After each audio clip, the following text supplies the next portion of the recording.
Hello friends, welcome to the technical market wedge channel. दोस्तों, आज जिस कंपनी के बारे में डिस्कस करने वाले उसका प्राइस देखोगे आज के दिन में तो लगभग सिंगल डे में आज के एक दिन में 20 रुपये का जंप लगा चुका है शेयर। और दोस्तों, कंपनी फार्मा शेयर है। तो अगर फार्मा शेयर, इसका मतलब ये नहीं कि उसको ब्लाइंडली खरीदना है या फिर फार्मा शेयर है मतलब ऊपर ही जाएगा उसको खरीदना ही खरीदना। तो ऐसा है नहीं दोस्तों। चाहे कोई भी कंपनी हो, कोई भी शेयर हो, उसको खरीदने से पहले उसके बारे में जानकारी होना इंपॉर्टेंट है। कंपनी करती क्या है, उसका पिछले 5 महीने का, 6 महीने का, 1 महीने का और साल का रिटर्न्स क्या है, क्या परफॉर्मेंस दिया, वो सब देखना इंपॉर्टेंट है। और दोस्तों, इस कंपनी के बारे में मैंने लगभग 9 महीने पहले वीडियो बनाया था, लेकिन वो टाइम पे वो कंपनी काफ़ी अट्रैक्टिव प्राइस पे ट्रेड कर रहा था, उसका शेयर होल्डिंग पैटर्न भी काफ़ी अट्रैक्टिव रहा। लेकिन अभी की बात करोगे दोस्तों, तो शेयर होल्डिंग का जो पैटर्न है उसमें काफ़ी बड़े चेंजेस हुए। सो वो सब डाटा देखना लास्ट तक और फिर डिसाइड करना इसमें इन्वेस्ट करना है नहीं करना। और दोस्तों, आने वाले एक वीक में स्टॉक में, मतलब इस वीक में स्टॉक में बड़ा हलचल भी होगा, उसका भी रीजन देखेंगे। तो वीडियो में बने रहिए। जो चैनल पे नए, चैनल को सब्सक्राइब कीजिए, बेल आइकन को दबाएं, ताकि हमारे ऐसे ही नए और अपडेटेड वीडियो सबसे पहले आप तक पहुंचे, क्योंकि अपने चैनल पे डेली बेसिस पे वीडियो अपलोड होते हैं। और आपको तो पता है कि अपने बेसिस पे डेली चैनल पे डेली बेसिस पे वीडियो अपलोड होते हैं। कल हमने ब्रिटानिया के बारे में वीडियो अपलोड किया था, जो ब्रिटानिया सेक्टर का लीडर है और मार्केट का एक बड़ा शेयर है, जिसने लोगों को अच्छे खासे रिटर्न दिए, मतलब सच में लोगों को करोड़पति बनाया भी है उसने। तो ऐसा शेयर है ब्रिटानिया, जिसके बारे में हमने वीडियो बनाया था, और उसका लिंक आपको डिस्क्रिप्शन में मिल जाएगा। और दोस्तों, ये वीडियो कैसा एवरग्रीन है, सिर्फ सिर्फ इस वीक और इस महीने के लिए ऐसा ही नहीं, क्योंकि दोस्तों इसका एनालिसिस हमने ओवरऑल पूरा डिटेल में एनालिसिस किया है, पूरा हिस्ट्री वाइज एनालिसिस किया, तो देख सकते हो। बाकी वीडियो भी है जिसका लिंक आपको डिस्क्रिप्शन में प्रोवाइड किया जाएगा। तो दोस्तों, जिस कंपनी का जिक्र कर रहे हो उसका आज का डाटा देख सकते हो। 3 जून का डाटा है, 3:30 बजे के बाद का डाटा है, और 713 पे ट्रेड कर रहा था, 713.70 पैसे। 20 रुपये का राउंड फिगर जंप है, और 2.88% का जंप है। टुडे का अपसाइड का सिंबल इंडिकेशन दिख रहा है आपको, एरो, ये अपसाइड का मतलब आज का है सब डाटा। और आज के दिन ओपन हुआ था कितने पे, तो 694 पे। हाई लगा है 721 का, और लो की बात करोगे तो 688 का लो लगा है इसने आज के दिन में। 5 दिन की बात करोगे तो 5 दिन का उसका मूवमेंट देखोगे तो पिछले 5 दिन में स्टॉक लगभग 47 रुपीज़ भाग चुका है। और परसेंट में देखोगे तो 7.10 रुपीज़ का 7.10% का जंप है उसके पिछले 5 दिन में। मतलब 5 दिन का मूवमेंट काफ़ी बढ़िया है, 47 रुपीज़ का मूवमेंट है। और एक महीने का देखोगे तो पिछले एक महीने में शेयर लगभग 119 रुपये भाग चुका है, जो कि लगभग 20% का मूवमेंट है, और अच्छी खासी मूवमेंट है, क्योंकि पिछले एक महीने में, एक महीने पहले शेयर लगभग 594 पे ट्रेड कर रहा था। और 6 महीने की बात करोगे तो पिछले 6 महीने का रिटर्न, मतलब दोस्तों अगर लॉकडाउन की बात करते हो तो पिछले 1-1.5 साल से जो लॉकडाउन चल रहा है, वो लॉकडाउन में जितने फार्मा शेयर है वो डबल हो चुके हैं, अच्छे खासे भाग चुके हैं। लेकिन ये शेयर ने पिछले 6 महीने का रिटर्न देखोगे तो -67 रुपीज़ है, और परसेंट में देखोगे तो 8.69% डाउनग्रेड है उसका मूवमेंट। वही एक साल की बात करोगे तो एक साल का मूवमेंट उसका कितना डाउनग्रेड है, तो -38 रुपये डाउन है, और -5.06% डाउन है। मतलब कुछ ज़्यादा डाउनग्रेड है नहीं, लेकिन फिर भी दोस्तों, एक साल पहले शेयर लगभग 571, मतलब 750 पे ट्रेड कर रहा था। वहाँ से स्टॉक में जो करेक्शन आया, वो करेक्शन आता ही गया कि स्टॉक लगभग 500 550 के आसपास पहुंचा था। और फिर वहाँ से उसने फिर एक अपसाइड का मूवमेंट पकड़ा है, जो अभी धीरे धीरे 700 के आसपास पहुंच चुका है। ऑल टाइम्स की बात करोगे तो कंपनी कितनी पुरानी देख सकते हो, 2010 में आई थी, 52 रुपीज़ पे आई थी, और वहाँ से स्टॉक एक सर्टन रेंज में घूम रहा था, मतलब एक बॉक्स रेंज में घूम रहा था। बट लिस्टिंग होने के बाद थोड़ा डाउनग्रेड आया स्टॉक में, जो लगभग 20 रुपये के आसपास भी आया था। और फिर वहाँ से कंपनी ने एक थोड़ा सा उछाल पकड़ा, और फिर मतलब एक बोल सकते हो ना, एक बॉक्स रेंज में स्टॉक घूम रहा था काफ़ी सालों तक, लगभग 8-9 साल तक। और फिर उसके बाद 2018-19 में स्टॉक में एक उछाल आया, जो 100 रुपीज़ को क्रॉस कर गया, फिर 200 रुपीज़ क्रॉस। और 2020 में जो लॉकडाउन आया उसके बाद जो स्टॉक ने जंप पकड़ा मार्च के बाद, देख सकते हो मार्च के आसपास इसका प्राइसिंग 200 के आसपास था, और वहाँ से जो ग्रिप पकड़ा लगभग 600-700 तक पहुँच चुका है। और ऑल टाइम्स के रिटर्न, मतलब पिछले 10 साल के रिटर्न कितने, तो पिछले 10 साल में स्टॉक भाग चुका है 1271%, 1271% की रिटर्न है एक साल में। अच्छे खासे रिटर्न है 1271%। शेयर मार्केट में अच्छे स्टॉक में ऐसे रिटर्न मिलते हैं दोस्तों, लेकिन इसका पिछले एक साल का डाटा परफॉर्मेंस कुछ खास नहीं है। और रुपीज़ में देखोगे तो 650 रुपये का मूवमेंट है उसका पिछले 10 साल में। ऑल टाइम्स का डाटा। कंपनी है IOL chemicals and pharmaceutical limited, जो NSE के साइड पे IOL CP, मतलब IOL तो पहले से CP का मतलब केमिकल एंड फार्मास्यूटिकल का शॉर्ट फॉर्म है CP। सो NSE के साइड पे IOLCP के नाम से है। फाइनेंशियल्स की बात करोगे तो कंपनी काफ़ी पुरानी है, 1986 की कंपनी है। हेडक्वार्टर इंडिया में। नंबर ऑफ एम्प्लॉयज़ देख सकते हो कितने, 2020 में उनके एम्प्लॉय थे 1751 एम्प्लॉयज़ थे।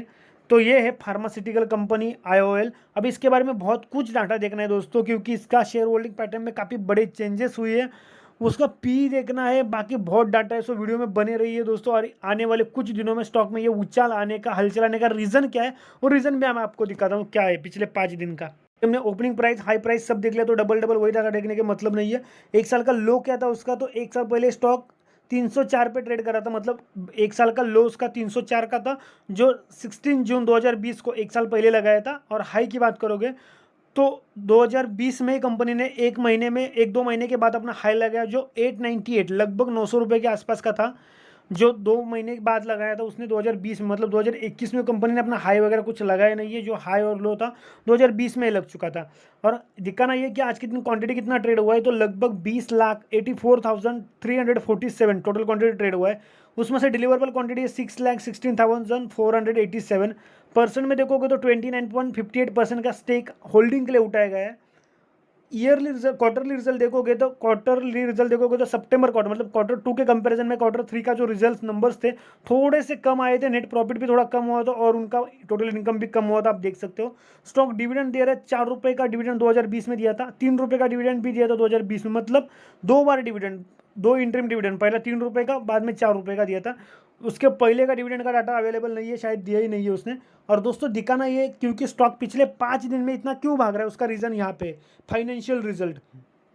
क्योंकि फार्मा कंपनी है, सेल्स अच्छा खासा हुआ होगा, ग्रोथ अच्छा खासा हुआ होगा, जिसकी वजह से कंपनी के रिजल्ट अच्छे आएंगे, इस उम्मीद पे स्टॉक पिछले 5-6 दिन से, मतलब एक महीने से बोल सकते हो आप, अच्छा खासा मूवमेंट में भाग रहा है, देख सकते हो।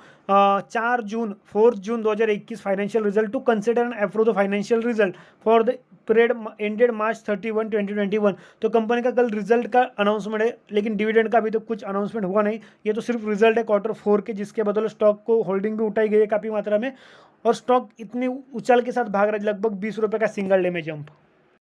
तो यहाँ पे आ गए हम टिकर टाइप की साइड पे। यहाँ पे IOL chemicals pharmaceutical material sector में काम करता है, कंपनी फार्मा सेक्टर शेयर है। आपको दिखाना है कि मार्केट कैपिटल कितना है वो देख लो। लगभग उसका मार्केट कैपिटल है 4,052 करोड़, इतना ही मार्केट कैपिटल है। स्टॉक इज रैंक 484 नंबर पे रैंक करता है, और मार्केट कैपिटल काफ़ी कम है, स्मॉल कैप शेयर है, हाई रिस्क वाला शेयर है दोस्तों, क्योंकि काफ़ी वोलेटाइल रहता है ये शेयर, मतलब वोलेटिलिटी जो है उसमें काफ़ी ज़्यादा है, 3.33x as volatility as a Nifty है उसकी। बाकी रिटर्न्स तो हमने देख लिए। इंट्रेंसिक वैल्यू का डाटा देख लो दोस्तों, करंट प्राइस अभी भी उसका लेस है इंट्रेंसिक वैल्यू से, तो अच्छी बात है। रिटर्न देखोगे तो एफडी से अच्छे रिटर्न दिए। डिविडेंड उतना अट्रैक्टिव नहीं है, क्योंकि प्राइसिंग के हिसाब से जो डिविडेंड मिल रहा है अट्रैक्टिव नहीं है, और सिर्फ पिछले साल में डिविडेंड 2 बार दिया था, उसके पहले डिविडेंड मिला ही नहीं था। एंट्री पॉइंट सही है, नो रेड फ्लैग्स है, क्योंकि स्टॉक एसएम लिस्ट में नहीं है, होल्डिंग प्लेज का उतना कुछ झंझट नहीं है अभी फिलहाल। तो पी देखोगे तो काफ़ी कम पी है, मतलब डिसेंट पी, जो नॉर्मल पी बोला जाता है 10 का पी हाई नॉर्मल रहता है। 10 पी जिस स्टॉक का है वो नॉर्मल पी पे ट्रेड कर रहा है, इसका 11 है, मतलब नॉर्मल पी पे ट्रेड कर रहा है।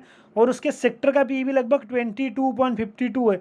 सेक्टर का पी भी अभी हाई नहीं है, नॉर्मल मीडियम है उसका सेक्टर का पी। यहाँ पे कुछ बाइंग का रिकमेंडेशन है। कंपनी करती क्या है देख सकते हो। IOL chemical pharmaceutical limited is a pharmaceutical company. The company is engage in the manufacturing and selling of organic chemicals and bulk drugs. तो कंपनी सेलिंग करती है ऑर्गेनिक, मैन्युफैक्चर मतलब बनाती भी है और सेल भी करती है ऑर्गेनिक केमिकल्स को, और बल्क डील को, बल्क में ड्रग्स को सेल भी करती है, मतलब भारी भरकम क्वांटिटी में। 1000 करोड़ में उसके ईयरली रेवेन्यू और प्रॉफिट है, जो देख सकते हो पिछले 3 साल के कंपैरिजन में। लॉकडाउन का मतलब कोविड-19 का जो इम्पैक्ट इस पर गिरा, जो उसका रेवेन्यू और प्रॉफिट अच्छा खासा ग्रो हुआ था। 1.91 थाउजेंड करोड़ उसका रेवेन्यू हुआ था, और प्रॉफिट था 0.36 थाउजेंड करोड़, जो पिछले 4 साल के कंपैरिजन में भारी भरकम है। अब देख लो यहाँ पे होल्डिंग, तो प्रमोटर का होल्डिंग तो दोस्तों एज इट इज़ है, नो चेंजेस है, और एक अच्छी बात है, एज ए इन्वेस्ट करना है आपको तो। बट म्यूचुअल फंड का होल्डिंग देखो तो म्यूचुअल फंड का होल्डिंग कितना बड़ा है, 0.01% बड़ा है, जो पिछले 3 क्वार्टर से बढ़ता आ रहा है 0.01% से। डोमेस्टिक वालों का होल्डिंग पूरा जीरो है पिछले 3 क्वार्टर से, जो एक अच्छी बात नहीं है। और यहाँ पे मैं दिखाता हूँ आपको, जब मैंने इसके बारे में वीडियो बनाया था तब इस कंपनी का जो होल्डिंग था वो बढ़ चुका था, फॉरेन वालों ने अपना होल्डिंग बढ़ाया था। लेकिन दोस्तों अभी करंटली देखोगे तो फॉरेन वालों ने अपना होल्डिंग लगभग यहाँ पे कम किया, और कितना कम किया, तो 1.5% के आसपास उन्होंने अपना होल्डिंग कम किया। आप देख सकते हो करंटली होल्डिंग 5.96% है। और सबसे ज़्यादा होल्डिंग किसका है कंपनी में, तो रिटेल और अदर पार्टीज़ का जो 50.31% है और अभी भी उसका होल्डिंग लगभग 2% के आसपास बढ़ चुका है। सो दोस्तों ये एक अच्छी बात नहीं है एज ए इन्वेस्टर के लिए, क्योंकि प्रमोटर से भी ज़्यादा होल्डिंग रिटेल वालों का है, इंडिविजुअल इन्वेस्टर का है, रिटेल वालों का, अदर पार्टीज़ का है, और उससे मतलब सेकंड हाईएस्ट होल्डिंग प्रमोटर का। और उसमें भी बड़ी बात यह है कि दोस्तों फॉरेन वालों ने अपना होल्डिंग कम किया है, म्यूचुअल फंड वालों का होल्डिंग बढ़ के मतलब नेग्लिजिबल है, कुछ बड़ा नहीं है, डोमेस्टिक वाले इंटरेस्टेड नहीं है। तो एक ऐसा फार्मा शेयर है जो दिखने में तो दिख रहा है कि बढ़ रहा है, ग्रोथ कर रहा है, लेकिन इसमें दोस्तों बड़ी मात्रा में इन्वेस्टमेंट करने के लिए कोई तैयार नहीं है, ना रिटेल वाले ना फॉरेन वाले थे तो उन्होंने अपना होल्डिंग कम किया, ना डोमेस्टिक वाले ना म्यूचुअल फंड वाले, तो काफ़ी नेग्लिजिबल होल्डिंग है उनका। सो अगर आपको इसमें इन्वेस्ट करना है तो दोस्तों मैं आपको एक बात क्लियरली बोल दूँ, स्टॉक रिस्की है, रिस्की शेयर है दोस्तों। अभी इसका रिजल्ट लगने वाला है, इसलिए स्टॉक थोड़ा कुछ एडवांस में भाग रहा है दोस्तों, लेकिन आपको पैसा अटकने का चांसेस काफ़ी ज़्यादा है, क्योंकि पिछले 1 साल में स्टॉक डाउनग्रेड भी आया है। सो अगर आपको इन्वेस्ट करना है तो अपने फाइनेंशियल एडवाइजर से डिस्कस करके इन्वेस्ट कीजिए, क्योंकि पैसा आपका रिस्क आपका रहेगा। लेकिन अगर मेरा पर्सनल ओपिनियन मानोगे तो ऐसे रिस्की शेयर में इन्वेस्ट नहीं करो, और आपको करना ही है तो स्टॉप लॉस लगा के इन्वेस्ट करो, और नियर बाय स्टॉप लॉस लगाओगे जिससे आपका लॉस कम होए। मिलेंगे अगले वीडियो में, तब तक मार्केट में बने रहिए।